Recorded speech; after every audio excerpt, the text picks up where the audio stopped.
Stop it. Matty, please. Welcome back to, what did we call this again?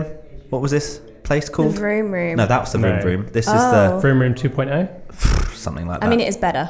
Broom Room. It was the Broom Room. Oh, yeah, because there was a broom in the corner. Room. Yeah. We're back again and we've upgraded. We've got headphones now, which is quite fun because Jess doesn't like hearing her own voice. There's going to be a challenge throughout this podcast to make Jess's back spasm because that's what happens, right? I have a bad reaction to anything.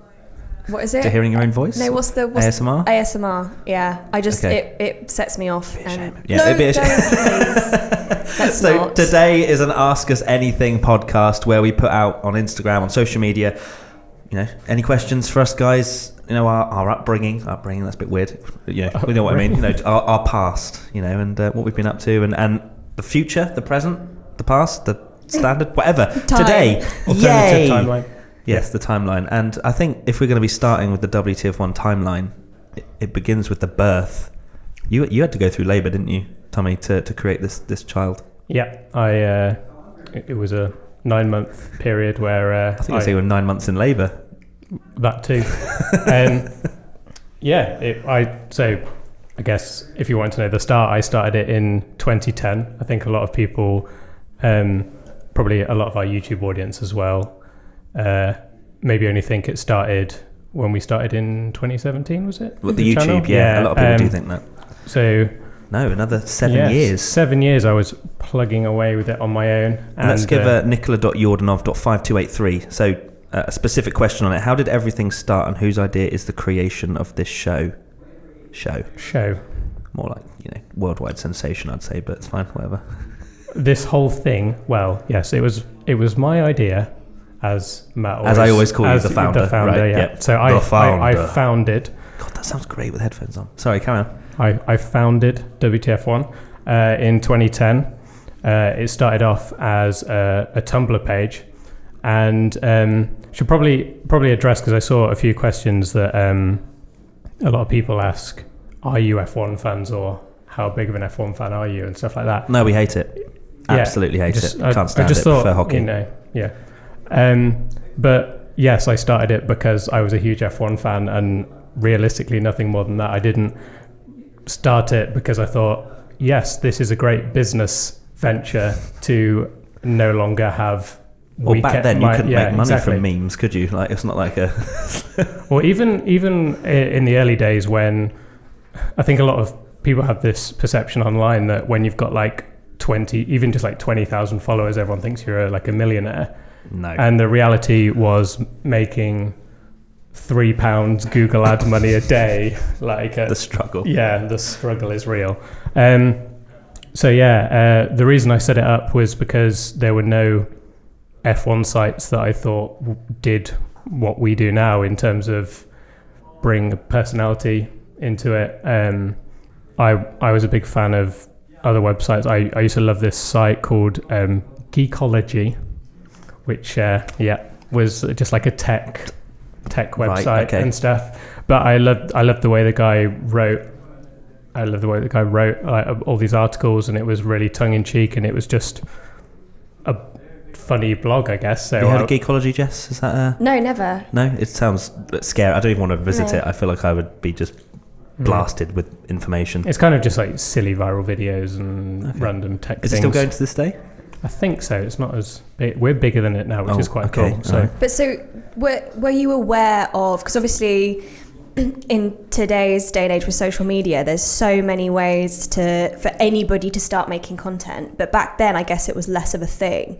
So what made you want to start, say, a Tumblr page or start blogging about it? Like, were you aware, obviously you said you were aware of Geekology, but were they similar to you? Were they just like an individual, or was it part of a media company? What was the it was thought process? So I just did it. I was at university at the time, and I was just like, well, I basically really wanted an F1 site like this Geekology page, and I was like, if someone made that, I wish someone would make this site because I'd read it and love it. And so I just made a Tumblr because it was one of the it was a site that I could easily kind of customize without any web design knowledge or anything like that. which obviously in the early days I had no, because I was doing everything with help from Katie, my wife. We were trying to do, obviously all that is like logos, hosting, all this kind of stuff that we were just kind of making up as we went along. So there were some funny moments in the early days. One of which was because as the site was inevitably getting bigger, I didn't know anything about hosting and all that kind of stuff, and the site kept getting hacked. And really? And I was just like, well, I don't know what to do. And this guy was helping me, so I used to have to just message him when it broke and be like, help. And one day it wasn't a race weekend or anything, but I was just like, check the site, and the site was just porn. Just the homepage was just some guy going to town on this person, and I was like, okay, so that's WTF1 now. So I had to message my friend Adam, who was doing my hosting, and be like, check the site. How do we get it back to the F1 How stuff? do we get rid of this? Yeah. Wow. So it was tricky, and it was a lot of sleepless nights, and I worked my arse off on it realistically, and for very little reward at the start. I was going to say, was there ever points where you almost like threw it all in and didn't want to do it anymore? Yeah, quite a few times, to be honest. Maybe within the first couple of years, because I was at uni, when I got to third year, it was pretty full on trying to do it whilst doing a university course. Sorry. And someone messaged, a couple of people messaged when I hadn't put anything on for like 5 or 6 days, and were like, what's happened? Are you still doing it or whatever? So I kind of thought, oh, people like it, and carried it on, and then inevitably it just kind of grew and grew from there. Was there ever a eureka moment for you when you thought, okay, this is really potentially going to be something huge? So when I was at uni, I did music at uni, by the way, not anything related to what I'm doing now. What part of music? Like just music technology. So okay. It was like sound design and all this kind of stuff. And when I was in final year, it was kind of the point where everyone goes out and gets work experience and opportunities. And everyone was doing the same degree as me, so essentially you had to have one standout factor, I guess. And I just wasn't getting anything, and all my kind of opportunities and stuff was coming through WTF1. So I got to go to Sky when they launched the Sky Sports thing, which was at the time really cool, because I was part-time working a part-time job and at uni, and it was like, oh, do you want to go to Sky Sports and meet Damon Hill, who was like my idol? It's like, yes, I do. And then things happened from there. Like I had a job interview with Red Bull, and I got to the final stage of that. And it was like, okay, this is this is the direction, clearly, that so it just is the way to go. And it just naturally took me there, yeah. So where did the name WTF1, where did you get the name WTF1 says Victor Chew? Everyone loves that, don't they? Shall we just clarify first what WTF1 stands for? So it's who's the fastest one? But I mean, realistically, it's just a funny name. I was like, WTF1, that's funny. Yeah. And people very, very early on, people were like, what's WTF1 stand for? Like every comment like on any post would be like, what does WTF1? Like people are so obsessed with the name. Say who's the fastest one, but it's a play, obviously, on exactly. other terms. It's just and it sticks in your head, which is great. Yeah. Great branding from you. Well done. Good work, well done. Yeah, I did a master's in branding. No, I didn't. So who was the first person or company or whatever to reach out to you in a kind of more professional format to kind of almost offer you work? Or because I guess that's the point where it stops becoming something you do as a hobby and then turns into something where you can maybe turn it into a career. Yeah, so I was after uni, so I didn't get that job at Red Bull, which was quite disheartening, because that would have jumped straight into that.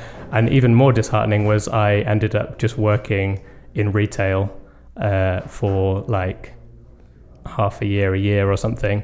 What shop? TK Maxx. Okay, cool.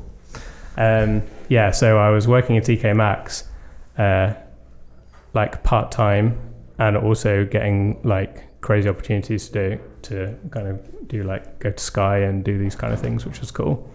And then Red Bull contacted me again and said, I've been passed over your details, I'd like you to work for us.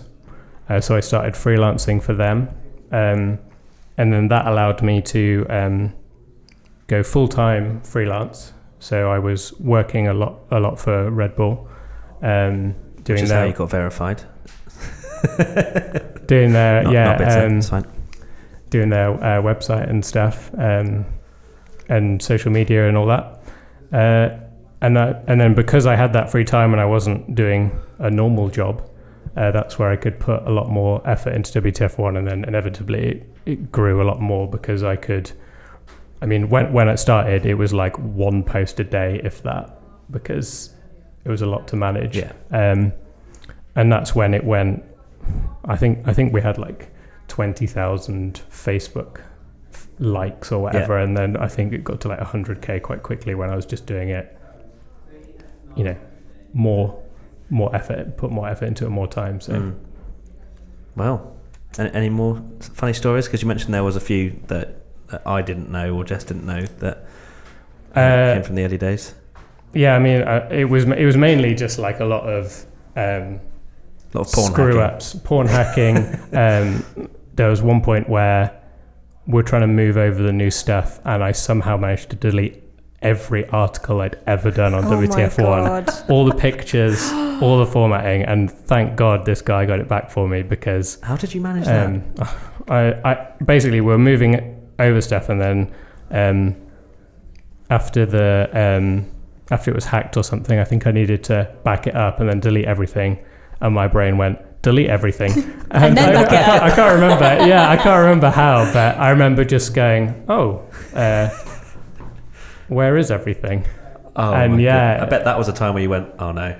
There was a lot of like moments, where I was just like very ragey and like, why am I doing this? And fair play to like Katie as well, my wife, who probably was like, could quite easily have been like, why are you doing this?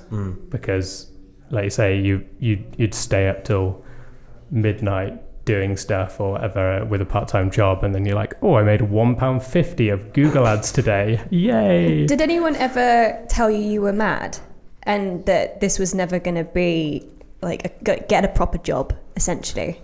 Not really. I think at first when I did like the Red Bull thing, I think obviously like family were a bit like, oh, so you're doing what? You're just like writing about F1 and without really knowing much. But obviously I don't think there was too many moments where it was like, what are you doing? I think a lot of my uni friends as well was just like, oh my God, that's so cool, because they knew I was like massively obsessed with F1, and a lot of school friends as well. Like, so you might remember Jason, who was on the podcast, obviously like that was crazy to be like working with him and stuff on this, because I was at school like one of the only people that liked F1, and now, people were hearing about me going to speak to Damon Hill or go to a car launch or something like that. So yeah, it was cool.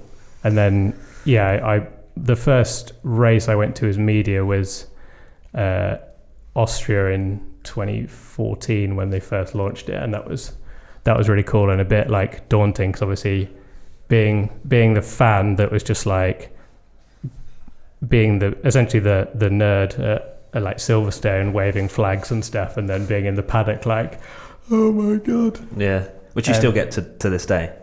Yeah, it's still obviously, it still happens, but actually the one of the first people I spoke to in the paddock was Ted Kravitz, and I saw him there, and very, very early on, we used to sell a Ted Kravitz Appreciation Society t-shirt that Katie had made, because Katie absolutely loved Ted, and loved past tense. Love, yeah. Were they together? He's hilarious, isn't he? But so I saw him and was like, just wanted to say hello. thinking that he'd just be like, who the fuck are you? Yeah. And I basically said, I just wanted to say, like, my wife made those T-shirts, the Ted Kravitz T-shirts, and she was like, oh, so do you know WTF1? I was like, oh, I am WTF1. I am WTF1. And then we started chatting, and he was like, he was awesome. He was like, oh, like, hope you get on all right, because he knew it was my first race. And I was like, if you have any questions, let me know. And he said that he'd bought the Ted Kravitz Appreciation Society shirts for his daughters and stuff. Like he had two like 3-year-old daughters or whatever. Yes. And I was just like, what a legend. Because obviously, like, it's really daunting, and you're just like, what if all these people that are lovely on telly just be like, who are you? Yeah. Like, so, you don't know how they'll be off camera, exactly. do you? And that's quite funny, because I didn't really know about that story when I met Ted at F1 Live London in 2017, and cause I obviously saw him. I was like, oh, cool, that's Ted. And he came up to me and was like, are you Matt Gallagher? And I was like, hi. This is the wrong way round. No, I was about to come and say, hello, Ted. And he's like, yeah. And then he mentioned that he'd met you and stuff, and he loves WTF1. I was just like, that's so weird. Like, that's the weirdest part, is when people that you like look up to or you see on television have noticed and seen what you're doing. And I bet for you in particular, like, how the fact you've had blood, sweat and tears put into this, and then someone like Ted going, yeah, no, I bought those T-shirts. You're like, huh? Speaking of blood, sweat and tears as well, because obviously now WTF1 is a part of Car Throttle. So 2016 came around and Car Throttle acquired WTF1 from you. Yeah. Was that a difficult process to go through, kind of relinquishing your baby to somebody else? It wasn't easy. It was that, I had a lot of, obviously, we had a few conversations. It's been well known that I'd met Adnan, who's CEO of Car Throttle, back in 2014, something like, not long after I'd started this job with Red Bull. So we had these talks before, and I was like, it's not really the time for me. I'm just, starting this job with Red Bull, and I feel like things are going really well, so don't really want to move to London. I was happy I was living in Leeds, and I was like, living the life in Leeds. Leeds. Really enjoying it. So and then when it came to 2016, we had another chat, and it felt like it was the right time to do it. I felt like it wasn't, maybe I'd taken it as far as I could on my own as well. And also, weirdly, like, it's always the same with things, I think we've spoken about it before, but when I was growing up, obviously, I would never have imagined that I could have ever got bored writing for like Red Bull or someone, but it did get a bit, static or whatever, samey, and I was just like, it'd be nice to start something new. I was doing a few other freelance projects as well. The weirdest thing, actually, and I'm not one for like fate or anything, but I was working with Mark Webber, and obviously when as you do, was this for supercar stuff? So I worked with him for a little bit in the WC, and the person I was working with, who was his PR person when in F1, I remember ringing her, and I really loved this job, and I really liked working with her, and I kind of almost felt a little bit bad. I was like, I'm really sorry, but like, I'm leaving, I've had this opportunity, blah blah blah. And she was like, oh well, everything happens for a reason, all this kind of stuff. And she was like, oh, I'm really happy for you and all this stuff, but she kept going on about all this like stuff, and I was like, okay. And then the day after, Mark Webber announced he was retiring from motorsport, and it was like, that's weird. So the job that you had that you loved was going to naturally come to an end anyway, and all this kind of stuff. Oh, so amazing. It's like, wow, that worked out timing. Well. And then the whole Car Throttle thing happened, and it obviously, and now we're here. And now we're in the cupboard. And then next to come along was Mr. Matthew Gallagher. Child, me. Before we get on to me, just one last question on you, Tommy, from My Hawk Falconage. Why does Tommy look like he's only 18? Because, I mean, considering how much you've put into this project, how do you not look 50? I know. I don't know. Maybe stress de-ages me.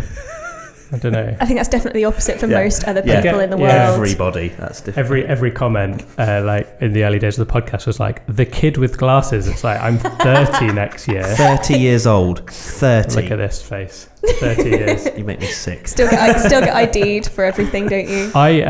So a Jehovah's Witness came to the door last week, and in the middle of the day, and I answered, and he went, "Are your mum and dad in?" No. No way. Oh, yes. That's even got Rory laughing behind the camera. And I rolled with it because I was like, this means they're going to go away Yeah. if I say no. That's amazing. Wow. And he was even really patronising. He was like, "Oh, so you're in charge of the house today and stuff." I was like, No, he full on like full on thought I was like babied you. 12. I Yeah. should have showed him your wedding ring. Like, Yeah. Or like really played it up and been like, yeah, I'm in a like arranged marriage or something. I got married off when I was 12. Like really play it up, see what he said. It's holding a sign like "Help me." Yeah. it's not the worst problem to have, is it? Looking No, young, it could be worse. you'll still look 20 when you're 70, so that's great. Everyone else just gets really, really old. And then I arrived on the scene. Kids Love F1 asks, how did Matt get hired by WTF1? That's kind of more of a question, I guess, to you, Tommy. How did you find me? I found it. How did you find this? So when we were looking for the YouTube channel, And this was a secret project, wasn't it? This was a secret project top because secret. I messaged you on Twitter, and this was still a lot of people didn't know what you were doing, because you had to say like, "Oh, I've got this news." Yeah, when I'd got the job, yeah. And obviously we couldn't say anything about the Car Throttle acquisition for a while, so there was like a 4 or 5 month period where we were just sort of, "You're right," Jess just smacking the mic stand and sort of hiring people and sorting things while also being like, "Do you want to join this project? I can't tell you anything about it, but that was weird. That was the first. I messaged you, didn't I, on Twitter or something, I think, saying like, "Can you come in for an interview?" Why Matty though? I'm gonna try and find that DM whilst you talk. Go on. Yeah, it will still be there probably. We were looking through different YouTubers and presenters and stuff, and naturally, a bit like really early on, and how I said about F1 sites and motorsport sites being quite very news and, how do I say boring without saying boring? But yeah, like very straight laced and all that kind of stuff. We were me, Gabs, Adnan, Katie was helping as well, like looking through all these YouTubers and stuff, and we saw Matt, like all these presenters, and then we played the video with Matt, and I think Alex from Car Throttle was in the meeting as well, and we watched the video of you when Nico Rosberg had just been announced as retiring, Great and video. you sort of shouting around your kitchen, and obviously we're just like, this is WTF1 here. And there you go. You shouting about Nico Rosberg around your kitchen got you a job. It's quite a funny story, really, because I remember. I think I was just at home, just chilling, and then I just saw on BBC or whatever Nico Rosberg retires, and I kid you not, I ran downstairs with my little, what was it?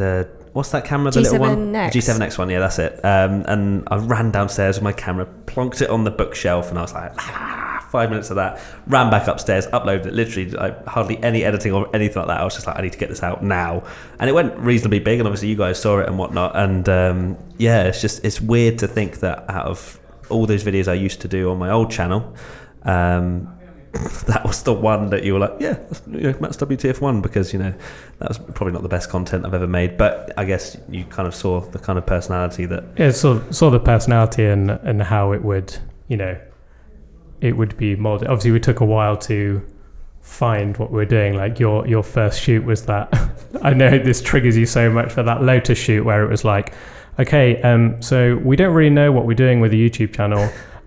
We're just doing it about F1. I know you spend your time raging about Nico Rosberg and playing video games, but can you stand with the son of Colin Chapman, and talk about Lotus cars? And you were like, very nervous. And I think the one thing I remember from that shoot, and it's amazing looking back on like our first videos to now, but you didn't even know where to put your hands. No, I think that was the biggest thing, where you were just like, I didn't. Oh, goodness me! Like that whole shoot was petrifying, because I mean, just to take it back, so obviously Tommy messaged me. You didn't do it in DMs. I don't know. You may have emailed. I think you emailed me. Oh, right. But then I remember sending you the DM after our first meeting of like talking about this opportunity, but I didn't really know what the opportunity was. But like, yeah, but we're going to do something. I was like, great. Well, what? We're going to do something, which about Formula One. And then I was like, great to meet you guys earlier. Nice to meet people of a similar mindset. Then the arm emoji. I was like, looking back, I'm like, you're such a kino. And then obviously Tommy was like, yeah, thanks for coming in, was good to meet you. And I remember just sitting on the train going, does that mean they like me? Does that mean they don't like me? I just like look at like analysing it, thinking, because when you spoke to me about it, I didn't know the ins and outs of it, but I knew that, geez, this is an opportunity that I can't miss. And then I remember you messaging me going, hey mate, how's it going? Loving the streams you've been doing recently. Thought it'd be easy to chat here than email. Need to sort out a few things if possible. No major rush. I was like, what things do you need to sort with? And I was can you tell me the timestamp of that? So that was at 2:39. And I was like, okay, I think I've left it long enough. And I went, hello, mate. Far away. I'm all good, thanks, pal, yourself. And that was at 2:40. So that was 1 minute. I just sitting there going, okay, all right, how long do I leave this? Nah, yeah. But at that point, so you were full-time YouTubing? Yeah, so at that point I was, before this I used to work with young people for, 3.5 years. I used to work in schools, kind of doing a sort of a counselling type job where I'd speak to them about issues and school options and whatnot, and I did YouTube on the side, just playing F1 games, shouting, raging, just no cares in the world. It was literally just this is fun, I'm going to do it whilst I've got my full-time job. So it was great, but then it started to pick up and I was like, okay, all right, decent amount of subscribers and make a bit of money, and like, okay, where's this going? And then the job that I had with young people came to an end because of public funding and whatnot. So then I was like, okay, let's try this YouTube thing for a few months whilst I look for something else. And then obviously that's when you messaged me and whatnot about the whole WTF1 thing. So it kind of came at a good time. I mean, I was kind of enjoying what I was doing. I was streaming on Twitch, doing YouTube as well. So it was good, but I kind of needed something a bit more to push me out there. And then obviously we had the test shoot, which you mentioned, which it was the most petrifying day of my life, because obviously I knew all the details then about YouTube presenter, blah blah blah. I was like, oh my god, presenter! Oh my god, all I do is shout at games. And as you said about my hands, I just remember, can you speak to like Clive Chapman? I was like, cool. I know nothing about this man. I know not much about the Lotus 49, but hey, let's interview him. And I just remember standing there, I was like, where do I put my hands? I was just kind of down by my side. Do I do anything with them? And obviously looking back at it, if people were to look back at that video, it's quite the difference to now, which is great. I'm glad I've improved somewhere. So it's nice to look back, because you don't really kind of see how much you come on unless you've actually got it there in front of you. And that shoot was scary, but I'm glad that there was some potential that came through. Otherwise I probably would have been very devastated. But it was quite the journey. Obviously we're here now, so going back to the beginning, what made you start uploading videos to YouTube or streaming on Twitch? Like what was the kind of trigger point for you? Oh, I was, as Tommy is the same. It was kind of like I'm a massive Formula One fan. I loved playing the game at the time. I loved like competitive league racing back when esports didn't exist. It was all very much all for fun. And I was just sat there and I was like, some people started to upload on YouTube. I was like, oh, this is quite cool. Because I wanted to show people how good I was at the game. It was all an ego trip, really. I just want to upload and show people that I can do fast lap times. And then it kind of just went from there. And, it kind of just coincided with the fact that I loved Formula One. And then I was like, oh, actually, I like talking into a microphone as well. And then I started putting voice over. I mean, oh my God, some of my early videos are the worst things you'll ever see. I think my favourite one is, what's the Grosjean one? Oh, the Grosjean song. Goodness me, the Romain Grosjean parody song of Lewis Turned Into Me. That's it. Yeah. So that's you and your mate with a Romain Grosjean mask on singing.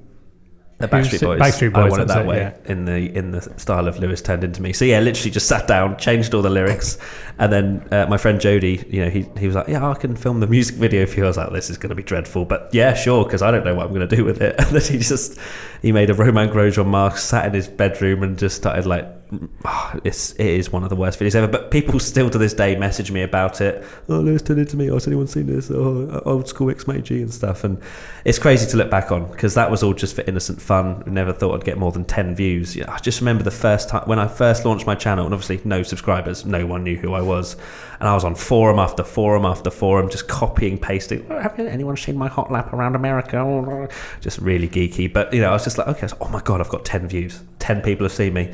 Yeah. I've got 100 subscribers. I remember thinking, 100 people, I could fill a room with this. I always used to imagine like how many people like check the size of stadiums and be like, oh my god, I could fill out Wembley with the people that are here. Not quite Wembley yet. I was 100 subscribers, but I could fill a small kitchen with this, and a small kitchen. Yeah, maybe not 100, maybe 10. But yeah, it was just crazy to kind of see, and it's weird that how your expectations change with it, especially with both with WTF1 and my old channel. It's kind of like, you see get to a milestone, and then you're like, okay, I want to get to the next milestone now, and it kind of just constantly pushes you to keep going. And it's weird that, because then YouTube then became quite monetizable, and then you had like companies coming to you and being like, okay, we want to partner with your channel.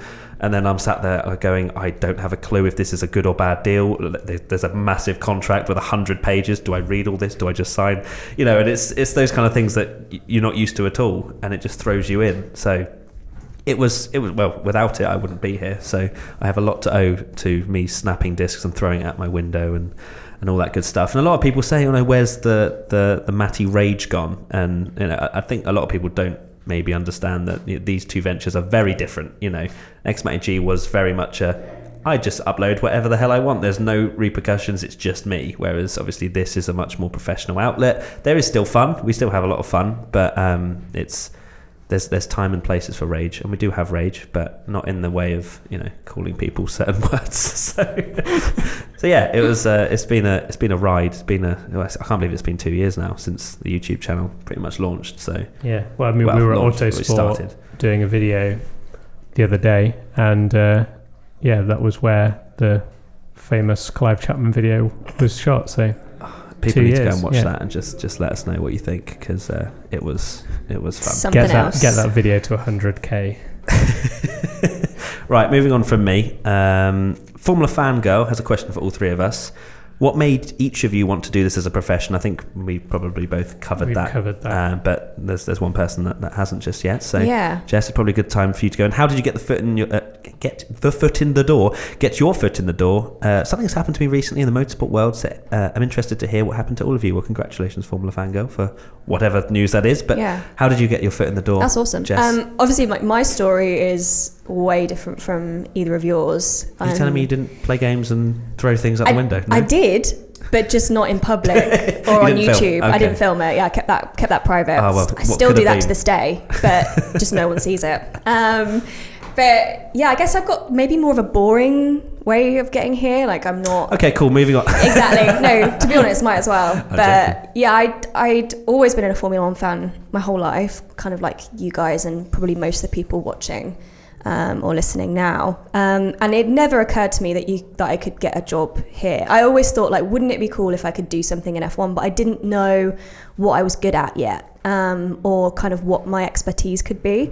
Whereas I guess like you guys loved creating content, making things, uploading. Whereas I was always a bit more like, well, people probably don't want to hear the fact that I sound like Hermione Granger. And, is it really a place for me? Like that side of things never really appealed to me. I was more kind of business orientated, always thought I was going to run my own business at some point. And I went to uni and I did English Lit because that's what most people do when they don't know what they want to do with their lives. Yes. And massively enjoyed it, had an amazing time, and then kind of got to my final year and went, I should probably get a job. So one of our family friends, Ravers, he worked previously at a media company called Haymarket that owned Autosport. And it was one of those things where media had always fascinated me. I always thought maybe I'd go into advertising and make TV commercials and stuff, because I always found that the kind of the psychology behind it and the creativity behind it really interesting. I remember when I was a kid, this is really geeky, but I used to like imagine TV commercials in my head as I was like walking around, like just cuz. And I loved like what's that film with Mel Gibson where he can hear women's thoughts? I know what you mean. I can't remember what that one was called. It's a I've proper seen classic it. Yeah, 90s yeah. film. Anyway, so that's all about an advertising agency, and I love that film and stuff, which is really geeky. But so anyway, what women want. What women want. That's I literally it. typed in Mel Gibson movie, and someone had literally written Mel Gibson movie where he hears women's thoughts. So there you go. Exactly what women did want. you search this earlier? No, I didn't. I should have done There you though. go. So anyway, there were Haymarket do a lot of graduate jobs, kind of in media sales, and I didn't really know what media sales meant, but I knew it was kind of get my foot in the door in media, and maybe it could lead to something else. So I went and applied, and there was a role going at Autosport. So I was like, oh my God, maybe I can work in motorsport like straight out of uni. Wouldn't that be amazing? And I was actually there with someone who now is one of my best friends. We went to the same like induction day, and it was all very like, you know, like it was like some kind of FBI training thing. It wasn't really, but it was like everyone in a room, and they kind of tested you, and then halfway through the day they pulled people out, and then you never saw them again, and it was kind of intense. Wow. And anyway, myself and Katie, shout out to Katie Snowball, we were the last two candidates remaining, and there was one job on Autosport and one job on another title called Management Today, and we both got to the final interview, and then we got each got phone calls kind of like the next day or something like that, and they called me up and they were like, we'd like to offer you a job, and I was like, oh my God, I'm so excited. And they were like, yeah, it's on Management Today, and I was like, okay. But I still took it because I thought, you know, you never know, maybe I can get on Autosport at some point, which did actually end up happening. So I worked on Management Today for a couple of years, and I was selling advertisement, so selling space in the back of a magazine, and then moved on to selling kind of website banners and stuff, so all the stuff that everybody loves whenever they click onto a website. That was me. And then a job at Autosport came up, and I moved onto that and loved it because it meant I could talk about F1 all day, every day, and that was my job. And I kind of, whilst I was there, it was becoming apparent that social media was really taking off, and I was like, we're not doing enough in this space. Like, there's so much more we could be doing social media wise. And then that made me kind of look at F1 in general. And obviously Bernie Ecclestone didn't believe in social media. He thought it was a phase, and it might well be a phase, but it's been a long old phase. Yeah, and it's very big. And it's massive. So I was like, look, there's got to be more stuff that we can be doing around this. And for one reason or another, it wasn't really on Haymarket's agenda to go down that route. And so I was starting to get really frustrated because it was such a massive opportunity and we weren't capitalizing on it. And then I got a recruiter contacted me and said, there's a job at Car Throttle going, which is all about social media. It's all about like young millennials, and they've got a sales job going. Do you want it? And I was like, yeah, that sounds awesome. And as much as it was a step away from F1, I kind of thought, you know, I need to move there, because this was before Car Throttle had bought WTF1. So I had no idea that was going on. And so I moved across, I made the leap and joined Car Throttle, and it was a completely different world. It was talking about social media, using social media day in, day out, which was amazing. And then not long after I joined, Adnan was like, have you heard of WTF1? And I was like, I've literally been following this since 2011. Like, it's the best thing on the internet. And proper fangirled about it for ages. How long were you at Car Throttle for before I joined? So I joined in January, and you kind of came on board October. Yeah. So I had to wait less than a year until motorsport came back into my life. Counting down the days. But it's so much like that. Mark Webber's PR woman is right. Like, I really believe everything happens for a reason, and it's not a case of like you sit back and let fate take the wheel. Like, you do have to make decisions, but it's amazing. Like, if you do make decisions that even might seem tough at the time, it usually leads you down towards at least what you're going for. And yeah, it might take risk. It might seem like the worst idea in the world at that point, but it's amazing what you can make out of those opportunities. So anyway, got told that we were buying WTF1. And I remember Tommy's first day when you came into the office. I think I almost jumped on you. Like, not in a sexual way. Not in a sexual way. How did your wife take that? Oh yeah, we should probably address the comment that was like, We're not "Are married." you married?" And Gabs, our COO, was like, "Yes," and it's like, "No, we're not. We're not married." You're married to a very wonderful woman called Katie, who, as you heard in previous stories, was pretty instrumental in WTF1 coming into being. So thank you, Katie. Thank Katie. Shout out to Katie. Shout out to the wife. Here's your shout out. But yeah, I remember it was myself and George who used to work for us, and we basically pinned you into a corner. I remember that day because George, who was a developer, right? Yeah, he was our CTO. Yeah. He was again like massive WTF1 fan, and in the early days he was helping me fix all the spam and porn and Russian hacking and everything that was like wrong with WTF1. And I remember coming in that first day and I was like, "Oh, thanks very much. I think I had a WTF1 t-shirt or something." And then you were there as well, and you were like, "Oh, I'm such a big fan of WTF1." And I was there like giving George this t-shirt, and I was like, "Oh, I should have got one for you if I'd known." I think you managed to find a Maldonado I got some stickers, sticker. Yeah. So I was like, and you gave me a pin badge, and I was like, this is literally the coolest thing ever. And I remember telling my friends, because there was a bunch of us who would always, we had like a text group or WhatsApp group that we would talk about F1 stuff in, and we would always share like WTF1 stuff in there and be like, this is hilarious. And so when I told them that I'd met the founder, I think I took a selfie and like put it in there, and they were like, "Oh my god, is that Tom Bellingham?" It was like you were a celebrity. It was amazing. The weirdest thing there, and it's still the same now. But yeah, especially even then, like going to that first day when everyone was so excited, like because I was kind of the nerd behind it and almost like couldn't detach from this little bubble. That was so weird for me that anyone would ever even care that much about it. Like you see the figures and stuff, but until you meet people and they talk to you about it, I'm sure you're the same. Like you're just like, "Oh wow, this means something to people." It's very weird. Yeah, I'm exactly the same when it comes to just looking at numbers on the screen. Obviously, you look at statistics, you want to hit this, that, and the other, but then you go to an event like Autosport, which we did recently, or any kind of Formula One motorsport event. People come up to you and they want a picture, and then you feel them like shaking, and you're like, "Please, come on!" It's so weird because you still look at yourself as just a normal person. I'm just an F1 fan that talks crap into a camera. When we got back from that day at Autosport, the Facebook thing that tells you blah blah blah how many years ago or whatever. Yeah. And it was like 8 years ago, and it was a picture of me at Autosport next to David Coulthard, probably shaking, like at a picture of me with him, and it's like it's crazy how like since then, it's mad. It's just absolutely mad. I've got a funny story actually. Only 2-3 days ago, not even that, 2 days ago, my sister called me. She's a fan of what I do and what WTF1 does and whatnot, and apparently she was on a bus because she's just moved to Oxford University, Oxford Brookes, not Oxford. She's not that clever, but joking, love you, G. And she heard some people on the bus talking about Schumacher, and she knows that I love Schumacher. That's the only thing she probably does know about me in Formula One, but I think she had a few drinks, and she'd mentioned, my brother works in Formula One, and he's from WTF1.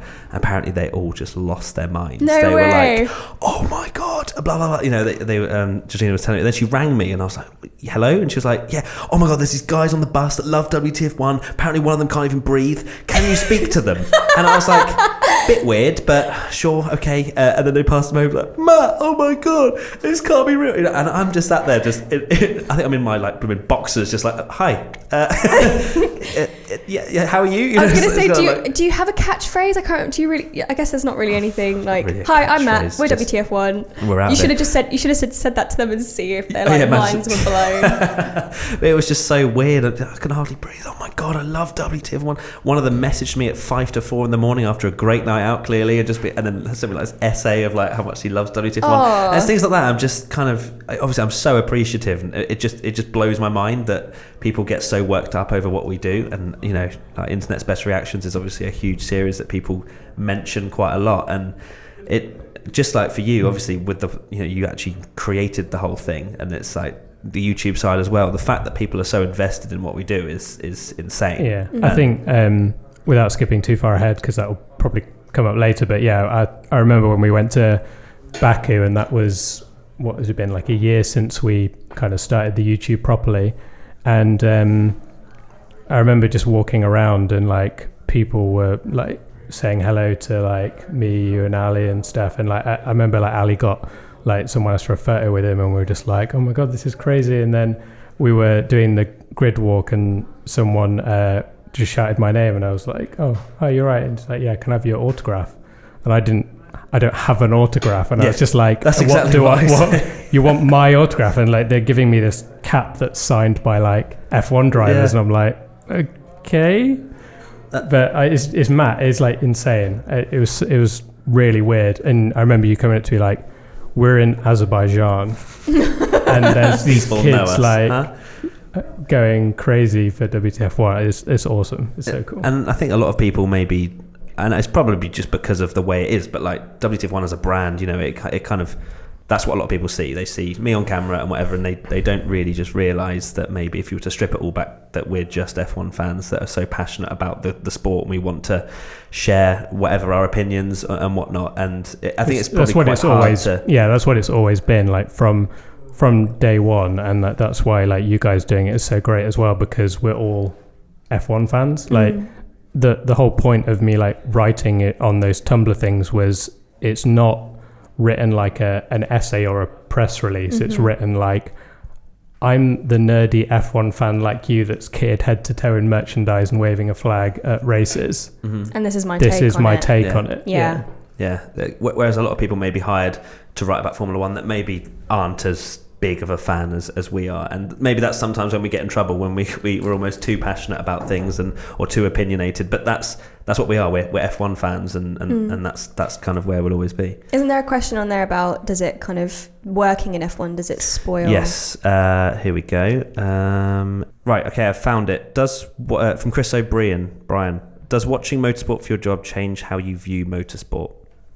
I guess inevitably, yes. I think just because you've gone from a complete outsider position and watching F1 and only seeing, you know, what the media puts out or what you see from the TV coverage or, you know, social media obviously gives you much more of an insight. But I think when you work behind the scenes, you're getting fed new information. I don't think it's not made me hate or love it. Actually, to be honest, I probably love it more, just because you understand the way things are or why they are. But I think undoubtedly it changes it slightly, but not your enjoy. Like, I still want to sit down and watch every single race, regardless of how much F1 stuff or how tired or however, like. It's changed it for me a lot, because obviously I would be, essentially I'm working all through the races, so I'll be tweeting, and obviously anything that happens as well. Say like when Daniel Ricciardo announced that he was going to Renault, that day in the office, if I was a fan, I'd be messaging my friends going, oh my god, that's absolutely crazy. But obviously us in the office were like, right, we need content on this. Let's work this out. How are we going to do what we're going to do for the social post, what we're going to do for a YouTube video. And you're kind of in work mode as well, but like you say, it's not made me love it any less. And especially going to events and stuff, it's still like, even just going to an event where there's F1 cars, it's just like, this is so cool. Yeah, I mean, the access is amazing, and you know, I wouldn't change that for the world. But it has changed again for me. Like, internet's best reactions is on my mind when things are happening. I'm always on social media, kind of looking up to watch the race, and then be like, okay, nothing's much happening. Let's see if there's another funny tweet. So for me, it has changed, obviously, from just sitting there relaxed and whatnot. But this is the stuff you put in to get the rewards of being able to go to races and whatnot. So yeah, I mean, it's changed it, but not for a good or bad way. It's just different, isn't it? Yeah. So okay, we're still just nutty about F1. Oh, we're absolutely it's absolutely fine by me. Let's do some quick. Oh no, actually, you wanted to do, was it Jack Aitken? Yes, let's mention Jack Aitken. Maxito_C. How did your partnership/sponsorship of Jack Aitken come about? So yeah, I worked with one of Jack's friends, James, and when it was still very early on, I think 2013, maybe early 2013, and I asked James, I was like, I'd like a racing driver to blog for the site. It would be really interesting to get an insight of what it's like to be a junior driver. Yeah. Do you have anyone? Like, because he was doing social media for a few different drivers. And he said, well, how about this guy? And I was like, is he good? And he was like, yeah. And then about 5 months later, he won the Euro Cup Championship and the Formula Renault Championship. And that's when we started putting stickers on the car and stuff. And then, like I say, yeah, he's worked his way up to be Renault reserve driver, which is insane. Again, like it's kind of cool that his story is kind of followed with us. Like, yeah, it's really cool. So yeah, it was awesome. Good guy, Jack Aitken, a man that's been on the podcast a few times since we launched it. This one's to you as well, Tommy. Kids Love F1. Who came up with That's Raidillon, actually? Yeah, we got a lot of that. We got a lot of those questions. Again, it's a really early... I think I only saw 2 people when we released that video that was like, only OG fans remember this joke and stuff, because while it was very much like the modern WTF1, it's also a bit of a throwback as well. Yeah. So every time I'd post something, particularly on Facebook, no offense to Facebook, people would kind of nitpick with technicalities of things, and especially with the Eau Rouge Raidillon thing. I just want to say as well, like the thing in the video is obviously a character. That's not how I am as a person, like nitpicking every little thing. No, it's you. No. Because every time we'd post something, and obviously I'm there thinking Eau Rouge, people will know Eau Rouge. Mm-hmm. So I'll write Eau Rouge even if it's Raidillon. And you'll get a few comments like, oh, that bit's Raidillon, and people would start having a conversation about it. So that kind of happened, and it was the same. I got to drive Danica Patrick's stock car, which is a NASCAR.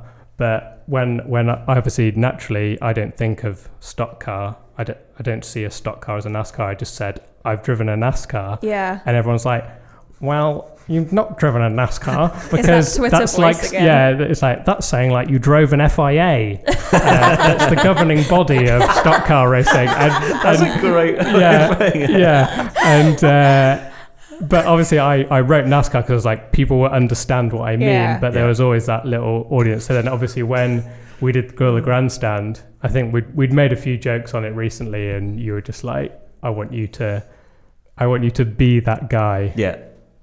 Here's the pointer. Do it. So yeah, obviously we had no idea that video was going to be quite so instrumental massive in the education of where Eau Rouge and Raidillon actually is. Maybe, well, we'll see what the meme is for 2019. I think that was a question. What do we think the meme of 2019 will be? If it's anything like Raidillon, it's going to be like half made up 2 days before we go to shoot, absolutely. with no intention of anything blowing up. This will be a terrible video. No, it's blown the internet up. Yeah. Brilliant. I mean, we almost didn't release that video. Yeah, I heard there was internal discussions, wasn't there? We almost didn't do it because we were like, oh no, like, is it funny enough? Is it, does it look okay? Like, does it look a little like rough and ready? And then we just hit the live button and that was it. That was one of Rory's first shoots. That was your first shoot, wasn't it, Rory? It was. Yeah. So yeah, we were a bit like, oh, this Rory guy's a bit shit. So maybe we won't go live. But then we made the call because it was just so, like, I found myself watching it over and over and over again. Yeah. That we just like hit the live button and then the rest is history. Oh, I've loved the that. editing brought it back. The editing, the on-screen personalities did. Sorry, Rory. I mean, I think the funniest thing behind that story as well is that happened at the end of our WTF1 Grand Prix. We were all deliriously tired. Mm-hmm. We lost people. We didn't know where anyone was that took part. We thought people weren't gonna take part because we went, hey guys, if you want to be in Gorilla Grandstand, stick around. And then no one was there, and we were like, oh my god, no one wants to be in our video. And you and I were running around like mad things around Buckmore Park going, who's going to be in this video? And no one was there. And then we found out that they'd actually gone to the grandstand because we'd said grill the grandstand, so they went to the grandstand, and then we had this flock of people emerge. So it was like we'd gone on an emotional roller coaster of, oh no, this video is not going to work, to, oh my god, there's so many people here. And I was like ushering people in, and like Lando Norris was in the corner, like probably wanting to go home, but then dying in a heap on the floor. Like, it was just so... The backstory of that video is insane, considering then what happened afterwards. Yeah. But, I mean... So many outtakes as well of us just trying to do that outro.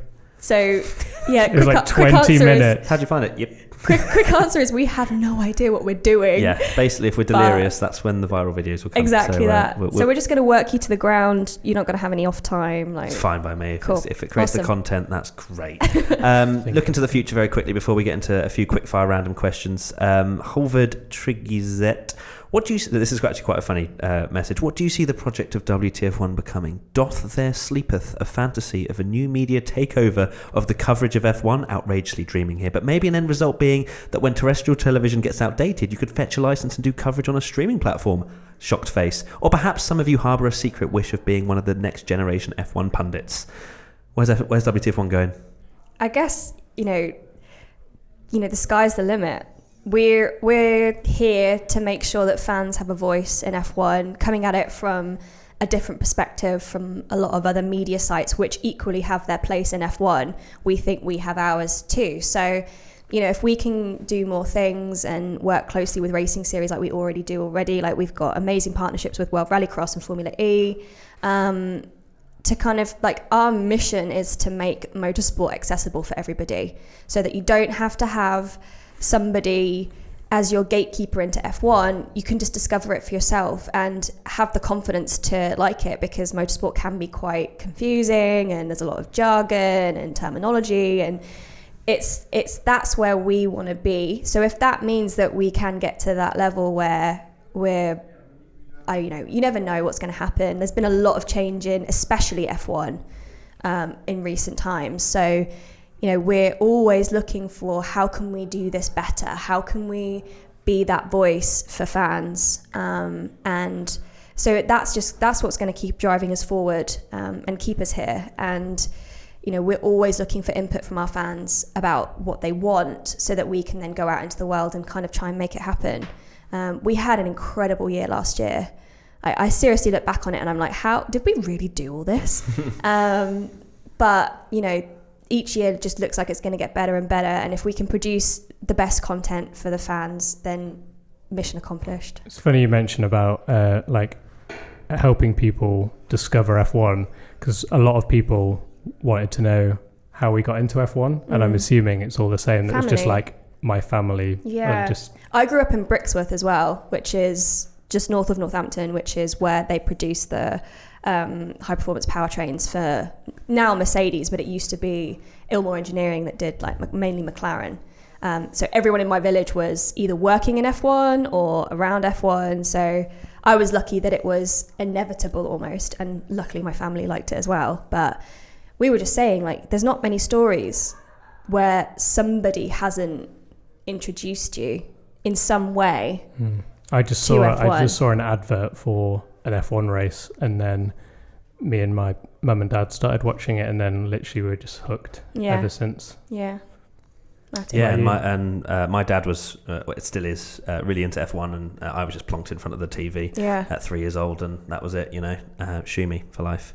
I knew you were going to get that in somewhere. I was saying actually about to you the other day that I should probably shout out to my dad as well, because me and my dad were the people that if you see at the end of races, I was telling you about this, when that guy's carrying the DRS sign and leaving the circuit, that was basically me and my dad going to F1 races and seeing what goodies we could get. So the best one we ever got was should probably cut this if it's borderline criminal activity, but the signs above the pit lanes. So I've got Jos Verstappen's pit sign from Monaco. When me and my dad went to the first race we ever went to. Your first race was Monaco? Well, yeah, so we went to Silverstone. We went to Silverstone for practice sessions, because they were £5, and they were like, let's do it. RIP, not anymore. Yeah, exactly. So it was let's go to Monaco rather than, because we did it really As cheap. you do. Well, it was really cheap. That's the next thing to go to. The tickets were back then I imagine it was general entertaining admission. too. Thursday was free. Really? Yeah, Thursday was free. That's cool. And yeah, we went to this race, and it was the old pit lane where you could essentially be in the pit lane because it was just you walk the track afterwards because it's public streets. Yeah. And I remember my dad just asking an Arrows mechanic, because we were massive Orange Arrows fans, which is why the logo is black and orange. So there's a fact for you. So secretly WTF1 is arrows. Arrows would aligned. Yeah. So yeah, my dad just said, like, can we have that sign? And an Arrows mechanic was like, I'm not going to stop you. I don't know who it belongs to. If I look over here and it's gone, I won't say anything. That sounds like permission basically to me. that. Yeah, that's permission. So many people did the same thing, but so that nowadays, my dad was I trying think you'd to probably get assassinated. Yes. Yeah. Well, we walked past so many people with that sign, but I remember going in, and this is another fate moment, right? My dad's trying to get the sign off, and he needed a screwdriver or something because it was screwed onto the wall. And so you're literally tearing down this guy. Yeah. You're helping. This is so everyone was packing up and stuff, and my dad was like, "Tom, go find something. We need something to unscrew this sign." So I walked into the Minardi garage, right, which was, this sounds so made up, which was like a shed. This is the old pit lane, so the back marker's got a shed pretty much. And the only thing that was in there was a knife, like a butter knife. Yeah. So I was like, that's weird. That'll do. That's the only thing in the garage. Got it. Yeah, so no screwdrivers, no nothing. They'd packed up everything apart from this knife, so it was like, that's meant to be. Take this, unscrew, get home. Verstappen sign on my wall in my bedroom. Wow. Nice. Yeah. So sorry, Monaco police. Did you return the butter knife? That's what I want to know. Jeez. Or did you leave it in the Arrows garage? Yeah, I sent a letter to Minardi. You put them out of business, didn't you? I know you really need this butter knife back, so here you go. I triggered Toro Rosso. There you go. All right, well, there you go. The founder of WTF1 is a thief. So if you want to, criminal prosecution, you've got a witness statement right there. Please don't go stealing all the signs from F1 races now. Yeah, please don't. To be fair, there's a lot more security nowadays. Yeah, you wouldn't be able to do it now. Right, some quick-fire random questions then. Nixo13, do you watch F1 with shoes on? No. If I'm in my house, no. I'm not an animal. Who wears shoes inside? Nixo13, apparently. Strange question. You. But this is 82. There's loads of Zs, that's why I did it. What's better in Formula 1 now compared to 10 years ago? A lot of people don't like DRS or hybrid, but what do you think has improved, just as a quick... What's improved? There's a lot improved. The coverage? I think the coverage is better. Yeah, I think it's definitely more open and towards helping people understand what's going on. I think the problem is it's so easy to look back on 10 years and just see highlight reels and go, the golden days. Especially you grew up in the Schumacher era, probably loving it because he was winning everything. Oh, God, I loved it. Well, not 10 years ago. That era as a... 10 years ago was 2009. Oh, God, it was. Yeah. Going Schumacher. Try 20 years. But okay, but say we go 15 years back, everyone during that era was like, this is the most boring era, the same drivers winning all the time and stuff. Now people look back on the era and they're like, listen to the V10s, they're amazing. The good old days. The same thing will happen. Yeah, exactly that. People in 10 years time, they'll go, remember when Hamilton and Vettel were fighting 5 titles? They were the real legends, not these guys. There'll be new drivers and people will be like, they're nothing like Lewis. And every era has given us something different and something I think to be excited about. And even though there are changes, it's just the evolution of F1, and that's not a bad thing. They're quieter, but that doesn't bother me anyway. It doesn't bother. No. That's not affecting the racing. Exactly. It might affect the spectacle, but then there's so many other things that add to the spectacle nowadays that we didn't have 10 years ago. So I don't ever look back and go, I wish we had this now, or all I want is good racing, drivers that have got massive potential being given that opportunity to kind of stretch their legs and do amazing races and have the accessibility to be able to go and see racing. People moan about pay drivers as well, and I know we're going about Stroll and all these people, but they still have to race the car. Yeah, and in the 90s they were literally they got people in that were just oh, my dad owns a business, do you want to drive this car? His but you just millions of pounds of cigarette it just wasn't money. A thing back then, so it wasn't reported on, whereas now it's okay. Okay, thanks, Rory, for telling us we've been going 1 hour 10. Okay, a couple more questions. Ibrahim Bachara, if you could choose any racing number, what would it be? Mine would be 7. Mine would be 6 or 21, just because they're lucky numbers. You're going to take the piss out of me for this, but when I used to race online, my number was 33, and that's Verstappen's number, and it was purely coincidental, I'll have you know. Okay, this one we wanted 33. to cover, well, 2 actually, and then we'll finish. Josh Holland says, tips for journalists pursuing a career in F1. I would actually say don't specialise in the written word, just purely because today's day and age, you need to be like multimedia talented. So whilst writing is massively important and it still adds to, you know, Tommy's background is in writing and kind of journalism, but he still writes a lot of the scripts for the videos that we produce. So I would say master your skills in writing, absolutely, but also learn about video and multimedia and apply that to that and start generating a portfolio, because ultimately, you know, whenever we're hiring, as much as like it's great to see your qualifications and it's great to see like what you've done, I want to see physical evidence of what you've done. Just like we said, like when we approached you, we could see immediately what you were producing. With Rory, like we asked him for a show reel and we wanted to see, and then we took him on a test shoot so that we could see like what he was doing. So definitely work your portfolio up and network. It's who you know, not what you know, that will get you a job in this industry. So start talking to people, go on LinkedIn, find people that have the job you want and ask them, you know, is there anything going at your place? Don't be afraid to ask that, because if you don't ask, you don't get. And secondly, find out what they had to do to get to where they are and any advice they've got for you to kind of do the same, essentially. Smash bang wallop. Okay, and finally, you wanted to address this, Jess, from Freya33. Do you feel there aren't that many women in motorsport because of the stereotype around it being male dominated? Yeah, ending on a bit of a controversial one. I know, controversy. I think first and foremost, don't label yourself as a woman in motorsport. There's a lot of stuff at the moment talking about women in this. You know, the W series is one of those things that's kind of hit a nerve for a lot of people. But I would say look at yourself as an individual, male, female, whatever you are, and don't label yourself. Just think, you know, am I skilled enough to be doing the job that is being advertised or is available in motorsport? And go for it. Don't let labels hold you back. I've never looked at myself and gone, I'm a woman in motorsport. Like, I'm just Jess. And I happen to be in this job, and it happens to be a motorsport, and I hope I'm doing an all right job.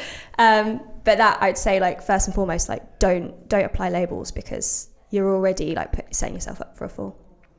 Well, there you go. Not as controversial, maybe, as very well said in a way that's positive. Thanks. Inspirational. That person and any other females out there will be feeling much better now. Okay. Well, thank you so much, everyone, for watching this Ask Us Anything podcast. We've talked about ourselves for 1 hour and 15, which is impressive. I mean, easily done. Yeah. Sorry if we bored you. Could have gone 4 hours. No. But yeah, my stomach's starting to rumble, so I was really scared that it was going to start getting picked up by the mics. I really need to go eat something. And then we'd hear it. I actually had a massage yesterday. Weird. I had a massage yesterday, and the therapist, her stomach was rumbling through the entire 40-minute massage. And there was a point where I was going to go, love, go eat a Kit Kat or something, like literally just go eat something. And you didn't want to be that person. I don't want to be that person. So it's a good job we're ending. Okay, so Jess is going to get back to it. Can I just have one final thing? Oh, no. So during that podcast, I had to itch my ear. Have you taken your headphone off yet? No. It's the weirdest. Just do it now. Yeah, so, Oh. It's weird, isn't it? Well, thanks. No one else is going to feel that sensation. But just wait to see your reaction. Thank you so much for watching this Ask Us Anything podcast. Let us know if there's any other questions that we haven't, answered, and we'll do a few in the comments when this goes up. So Rory will look forward to our 4-hour special. Thanks, Rory's loving life. Rory's enjoyed this whole podcast. I'm Matt. He's Tommy. She's Jess. Hi. And we're WTF1. Bye-bye. Bye.